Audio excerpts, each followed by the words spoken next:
This is The Dime, a 10-minute dive into the cannabis and hemp industry through trends, insights, predictions, and tangents. What's up, guys? This is The Dime. This week we have a very special guest, Ben Aronowitz. Ben, we are honored to have you here as one of our first guests. This week we're talking about data and dispensaries. Cannabis, like virtually every other industry, is taking a massive step forward as it learns more from data. In U.S. states where cannabis is legal, whether it's medical or recreational, data is providing insights. A recent Forbes article explains that by collecting data and investing in analytics, cannabis retailers can comply with state regulations, modernize their inventory management practices, and boost their bottom line. Then, quick question for you. How can data be beneficial for dispensaries? Absolutely. First of all, thanks for having me. It's a big fan of the podcast, big fan of you guys, so I'm stoked to be here. Great question.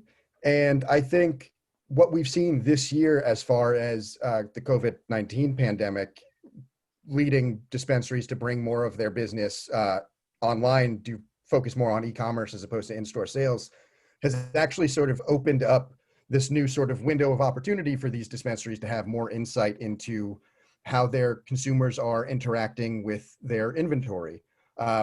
When the majority of sales were occurring in store, you really have, you can look at sales as a the sort of guiding light as far as which metrics, which products are really resonating with your shoppers. However, when you bring more of your transactions online, you can obviously measure more of the interaction. So you can understand, what are people searching for? What are people clicking? How much time are they interacting with my product cards? So really just allowing dispensaries to better understand how shoppers are engaging with their products, engaging with their inventory, and ultimately what leads to conversions. Yeah, I think that's a great point. Kellan, from a science background, do you agree with those standpoints? What's your take on that?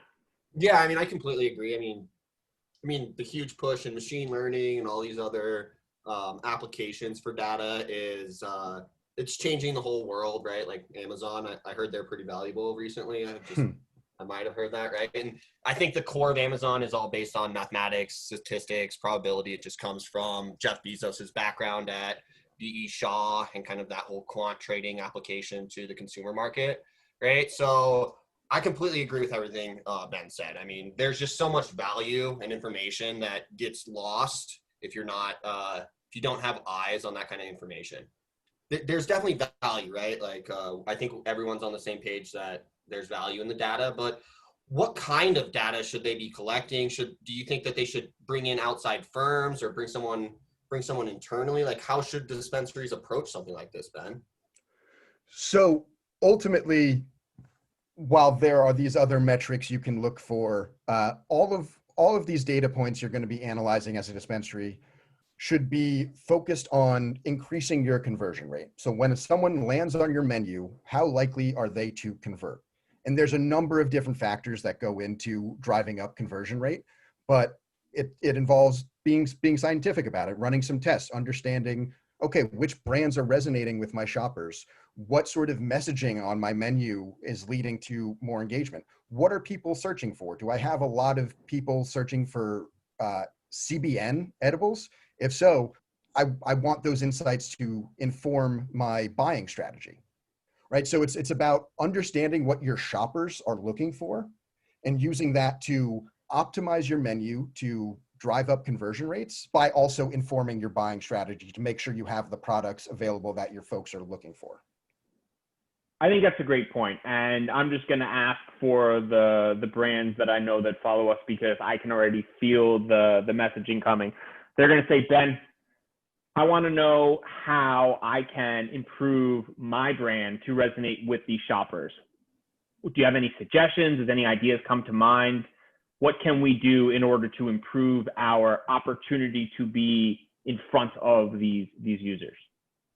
Well, depending on the market, you could be one brand, one SKU amongst a sea of hundreds, if not thousands. So what's important is having a relationship with these dispensaries. So you don't just want your dispensaries to carry your product. You want them to promote your product, elevate it to the top of their menu, so they don't have to, users don't have to search and really dig through hundreds of products to find your SKU. So one way to do that is by just having strong relationships with your dispensary partners. The other is really building your brand. There's audience data out there that is filled with different sort of levels of cannabis consumers. So you have the high intent cannabis consumers, cannabis interest, and those are the folks you want to drive to your website, where you should have some strong branding. Ideally, just tell your story. Why is someone going to want to buy your product? If you have a unique feature in your carts, or if you were a niche edible category, why would a shopper want to check out with your products in their cart? So you want to drive folks to your website to educate them. And ideally you would have a way to send traffic to a dispensary from your website, some sort of where to buy function, while also maintaining those strong relationships with dispensaries where the actual transactions occur. So you're put in the best sort of real estate for those shoppers to come find your products.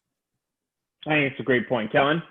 Yeah, I mean, I was just gonna say, I think it's really well articulated, because it's almost like the 21st century of the eye level aspect in a grocery store, right? Like you see that. I mean, I don't know if it's probably still a thing, right? Yeah, But it's definitely a thing. So, like brands pay significantly more to like distributors such as like Safeway or Walmart to have their product on that middle shelf, that the consumer, as he's walking, it just happens to be right there on the middle shelf that they have to look at. So like this is the exact same concept, but just applied to the digital world that we live in, right? Exactly. And those distributors, those brands aren't paying for that real estate because they just think it's going to be good for their business. That's a data-driven decision. They've seen that that shelf leads to, again, to bring it back to conversion rates. If your products are on that shelf, that eye-level shelf, you're going to sell more products. Same sort of thinking can be applied to the e-com space. That's awesome. So, I mean, what other kind of metrics and data can they potentially pull out of being able to, so putting it into the right real estate to facilitate conversions, but is there other data that is important to driving those conversion rates? Is price point something that's heavily associated with those conversion rates as well as real estate? Is there another variable that you think is just as important? So price is definitely a factor, and as opposed to more traditional CPG industries where folks may be more brand loyal. I buy Colgate because I've been buying Colgate for years. Why? It's not something I think about on a regular basis. There isn't the same sort of brand equity in cannabis yet. I foresee that changing as we shift more to, I guess, more adult use markets, more destigmatization of cannabis, and again, more of a focus on e-com. I think that's where things are heading. So understanding price now and how price sensitive shoppers are today is super valuable. But I think as we look ahead to the future where brands are able to develop that direct relationship with shoppers, I foresee price being less of a factor. However, there's always going to be price sensitive shoppers who are going to land on your menu and sort by price to just find the cheapest flower they can get.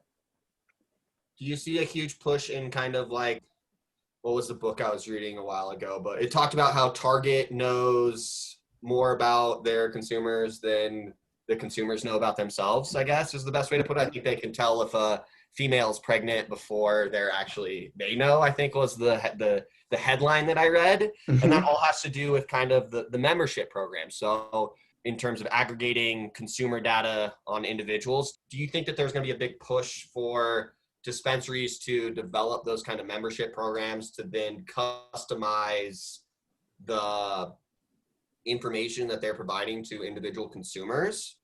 Absolutely. So a lot of dispensaries already have loyalty programs which are tied to a unique email address, and they can see, okay, this email address has purchased XYZ over the past 60, 90 days. So they're probably going to be interested in these new products that we're bringing on board. So that, you're absolutely right. That loyalty data, that membership data allows you to surface the right products for those shoppers. There's still a manual element to it. You need to analyze that data and understand, okay, this is the bucket of people who are going to be interested in my new drinkables line that we brought into the shop. While these are the people who are going to be interested in this luxury flower brand that we're working with now. So understanding what people are shopping for, what people have shopped for historically is absolutely going to inform what they shop for in the future. And again, to bring it back to e-com, as these e-com providers get more sophisticated, I wouldn't be shocked to see more personalization come to these menus. So if I'm a drinkables fan in California, the products I see may end up being totally different from the products that you, Kellan, see if you're a big flower guy. We're not there yet, but that is absolutely where I see the industry heading, just as more transactions occur online, more data can be had and more personalization can be born from it.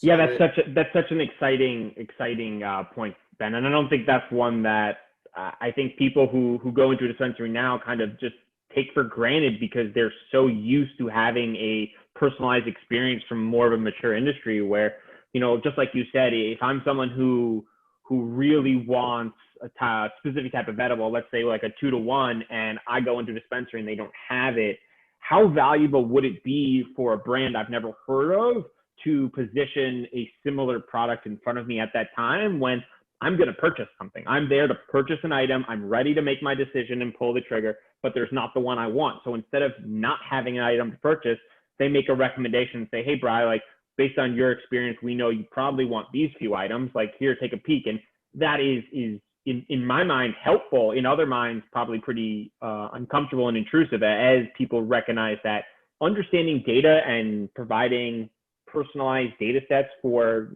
helping others make decisions, it's a huge step for the advancement of the industry. And I'm excited to see that kind of take place. Absolutely. And there's always been that sort of personalization in cannabis.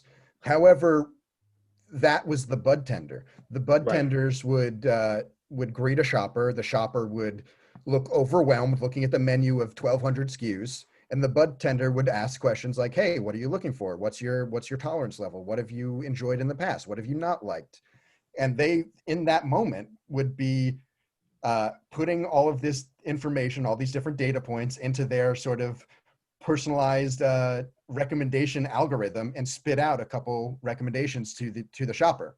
If hold on a second, Ben, if you hope this person is acting in good faith, but in some aspects they're not, right? They're saying, hey, like, I got pushed this brand and I was told to try and sell more of this. So everyone that comes in, no matter what they say, guess what, Charlie, you're getting this brand because I'm pushing the shit out of this brand. So I wonder if the decisions and the influence of the bud tender, like you said, was always honest and forthcoming, or if there wasn't any sort of, you know, monetary guidance for making specific recommendations. Yeah, I think honestly, I want to just jump in there. That was, it still continues to be a huge prevalent issue depending on how the states are. I know in Colorado, in order to have a dispensary, you had to be vertically integrated. And so the bud tenders in Colorado were strictly only pushing their products because it was from their company's grow that the dispensary was selling, right? So any other products in there, they want to push it all. And so maybe data, totally, right? But so data maybe even levels the playing field. You know what I mean? Exactly.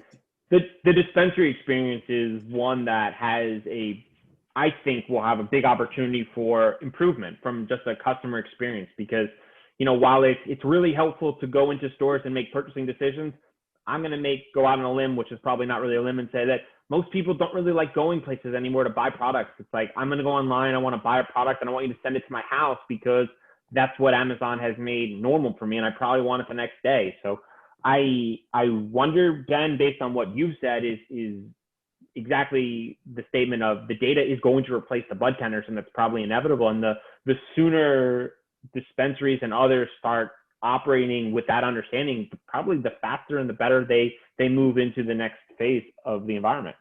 Absolutely. And just sort of like the general direction of retail across industries is the in-store experience is going to be more about exactly that. It's going to be about the experience.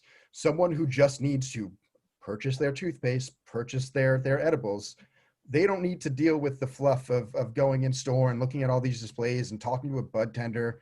They just want to click buy now and have it arrive at their door. And that's why we've seen such a shift towards curbside pickup and delivery in those markets where it's allowed, because that's how people shop outside of the cannabis industry. They like that experience and they want cannabis to catch up. So I definitely see things heading there. I don't think the in-store experience is ever going to disappear, Sure. but I think it's going to, the use case of the in-store experience is going to change. It's going to be more of a fulfillment center or an education center where the folks who maybe are new to cannabis or are, say I'm traveling to an adult use market, I'm from a market that doesn't have cannabis, going on a hike, let me see what's going on. I talk to the bud tender. That is still going to have its place. But for the vast majority of shoppers who are just kind of, they're regular users, they're making their purchase every 3 weeks, they don't need the in-store experience. They just want their products at their door. Yeah, I agree. And I think honestly, in-store experiences are going to move more towards like almost like a social outing, right? Like you see it with like Citibank is turning their banks into coffee shops as well to try to like double down, right? You kind of see this in other industries as well, is that like, you know, like you're going to end up going to a brick and mortar store, not to shop, but to socialize with friends, have maybe a good experience where like they've created a really cool ambiance and like some sort of environment that creates an activity for you while you do that, such as like you go to a smoking lounge to hang out with friends, and then you could also buy some product there. It's not just a storefront where you go in as a traditional brick and mortar, right? So I could see a huge kind of paradigm shift from the quote unquote shopping for necessities versus going out to have an experience and also purchasing a product while you're doing it. Absolutely. I'm not sure if you guys are familiar with Planet 13 in Vegas, but yeah, it does not close Planet 13. Yeah, that's exactly. Just in case you were wondering, I'm not sure if that's an experience-based statement, but I would just say it's never closing. It never closes. That is exactly what well, maybe not exactly. That's a Vegas version of where I see the rest of the industry heading. Cool. Ben, can you tell the good folks at home a little bit about your background and your experience specifically with cannabis? Absolutely. So professionally, I work with brands and dispensaries on understanding their data and optimizing both their menu and their marketing initiatives. Personally, I am I've been involved with cannabis for about a decade. Call it an amateur involvement, but I'm a patient in the New York market. Chronic pain. I have TMJ. My jaw hurts, and so I'm a patient at Columbia Care Brooklyn. It's my go-to. Nice. And it is prediction time. The year is 2024, since that's the year Kellan believes cannabis will be federally legal. Kellan and I differ pretty aggressively on that year, but so that everyone can play in this prediction time, that's the year we'll go with. Okay. Tell us about the dispensary experience or the data experience. What does data do for users? How is data utilized from a customer experience, or what do you hope the industry becomes utilizing data? Great question. I think cannabis is going to start to look more like these other industries that are destigmatized and just kind of, they're out there. Like, why is cannabis any different than alcohol versus toothpaste? Again, I've been talking about toothpaste quite a bit today, but I foresee regulations becoming, I guess, an eased regulations. Right, there's a lot of sort of regulations in place for these dispensaries and these brands. They can't really advertise and they can't really run a business the way these other industries can. So I expect those regulations to be eased. It's going to be easier for these these brands, these dispensaries to run a business. And I see the in-store experience will be just that. It'll be experience-based. Whereas the online menu is where they're really going to be focused on that personalization, surfacing the right products to the right person at the right time, making sure you have the right inventory available based on what the consumers have told you, based on their searches, the filters they take place. And yeah, I expect cannabis menus to look more like the Amazon menus that you see with sponsored products, product reviews. When was the last time you bought something on Amazon without reading a review first? And isn't it crazy that people put things in their body and smoke things and just consume things without knowing what a single other person's experience was like? And that's something that's crazy to me and something I foresee changing by 2024. That's an excellent point. I think that's a great point, Ben. And to think about that is, you know, you go into these dispensaries and the bud tender that you met 7.5 seconds ago is like, yeah, based on this menu that looks like it's completely overwhelming you, these are some of the products that I would recommend. And based on whatever he says, I'll probably make a decision near or around that because the experience is incredibly overwhelming. And I can only dream of an opportunity where I'm on my phone and I'm rating the cannabis and kind of the feelings it makes me feel, and it's providing me with recommendations of other products that it thinks I might like based on, you know, similar user profiles and my personal preferences. And it's going to be really exciting for all those people who consume cannabis and they ask this question, and specifically my mom, who goes, is this scary pot, right? And I never want to have to tell her that it is or it isn't, because like I don't know how she's going to respond to that, and I am excited for the opportunity where she can utilize cannabis for all of its benefits and not be fearful that consuming this is going to make her feel a certain way that she's really fearful of. And I think with data comes this huge breakthrough of connecting users with products that'll be extremely beneficial and attractive to them that they just might not be aware of. And for some people that might be frightening. For others like us who are a little more comfortable with the fact that data is helpful in providing you with recommendations, we're excited for that. And the industry's got a long way to go, but I think, Ben, with people like you entering the space and your background specifically, I think it's exciting for Kellan and I to hear kind of exactly where you're going in the space and the type of direction it's moving towards, which I think will be extremely beneficial for the industry. Absolutely. And to jump in real quick, you mentioned something super interesting, a use case for data that we haven't really touched on yet. The AB InBevs, the Miller Coors of the world, they have their eye on cannabis in this industry and what's happening and will it be cannibalizing their sales. I would be stunned if they are not analyzing data to understand what is their opportunity in the space and how can they use data to develop products for shoppers. That is, and not just the AB InBevs of the world, even the existing cannabis industry brands need to look at data. What are people looking for? What are people buying? And use that as a guide for their product roadmaps. What should we be developing for these people? Because that is absolutely a perfect use case for data. Absolutely. Kellan, final prediction? I predict that you're going to see exactly that, but then I also think that the data is going to be utilized to provide really valuable recommendations. But I think that I'm going to take it one step further. I think by that point, you're going to see potentially merging, I think it's probably the wrong word. But you're going to see people take health and health data and that kind of stuff, I think, and do correlations with their purchasing habits.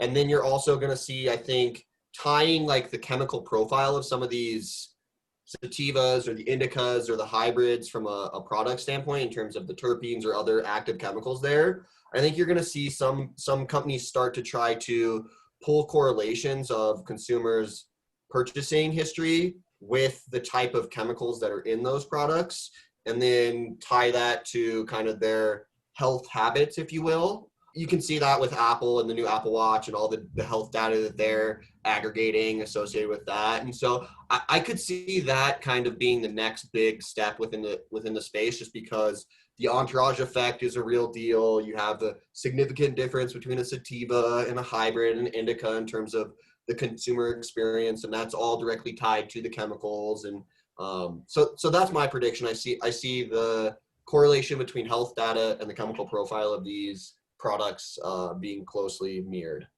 That's a great shout. Going to need a lot of scientific research into understanding exactly how that works. Hey, Kellan? I mean, is science really a thing, though? Depends on who you ask. Cool. Well, Ben, we appreciate you taking the time and look forward to kind of catching up with you, a little while from now and hearing more about what's going on in your neck of the world. Same here, guys. Thanks for having me. Thanks for your time, Ben.